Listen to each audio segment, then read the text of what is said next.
বাগেরহাটের হযরত খান জাহান আলী রহমতুল্লাহ মাজার সংলগ্ন দিঘিতে কুমিরের একটি কুকুর ধরে নিয়ে যাওয়ার ভিডিও সম্প্রতি সামাজিক যোগাযোগ মাধ্যমে তোলপাড় সৃষ্টি করেছে। ভিডিওটি ঘিরে ইন্টারনেটে নানা অপতথ্য ও মনগড়া গল্প ছড়িয়ে পড়লেও অনুসন্ধানে বেরিয়ে এসেছে ঘটনার প্রকৃত সত্য। ফেসবুকের অনেক পোস্টে দাবি করা হচ্ছে মজা করার জন্য বা ভিডিওর ভিউ বাড়াতে কেউ অবলা কুকুরটিকে পা কুমিরের মুখে ঠেলে দিয়েছে। এমনকি এআই দিয়ে তৈরি বিভ্রান্তিকর বিভিন্ন ছবি পোস্ট করেও অনেকে ক্ষোভ ঝাড়ছেন। তবে মাজারের খাদেম, নিরাপত্তা প্রহরী ও স্থানীয় প্রত্যক্ষদর্শীরা বলছেন কুকুরটিকে কুমিরের খাবার হিসেবে দিঘির পানিতে ফেলা হয়েছে এমন দাবি সম্পূর্ণ ভিত্তিহীন। তাছাড়া আগের ঘটনা না দিয়ে শুধুমাত্র কুমির ও কুকুরের অংশ কেটে ভিডিওটি ছড়ানো হয়েছে।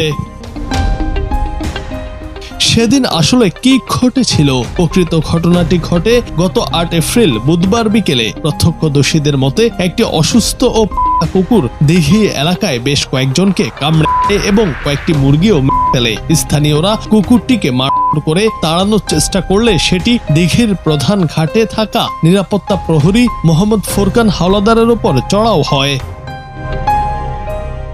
ফোরকান হাওলাদার জানান, কুকুরটি তার পায়ে আঁচড় দিলে তিনি পা ঝাড়া দেন। এতে কুকুরটি ভারসাম্য হারিয়ে পানিতে পড়ে যায় এবং দিঘির কুমিরটি সেটিকে পানির নিচে নিয়ে যায়। ফোরকান ইতিমধ্যে বাগেরহাট জেলা হাসপাতাল থেকে জলাতঙ্কের টিকা নিয়েছেন।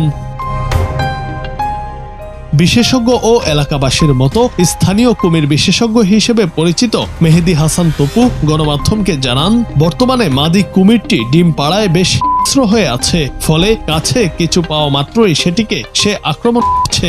এটি কোনো পরিকল্পিত ঘটনা নয়, বরং এটি আকস্মিক দুর্ঘটনা। বর্তমানে এই দিঘিতে ২০০৫ সালে ভারত থেকে আনা একটি মাত্র কুমির রয়েছে। মাজার কর্তৃপক্ষ ও স্থানীয় বাসিন্দারা সামাজিক যোগাযোগ মাধ্যমে ছড়িয়ে পড়া মিথ্যা অপপ্রচারে বিভ্রান্ত না হতে সবার প্রতি অনুরোধ জানিয়েছেন। জুনায়েদ আহমেদ, বাংলা টিভি।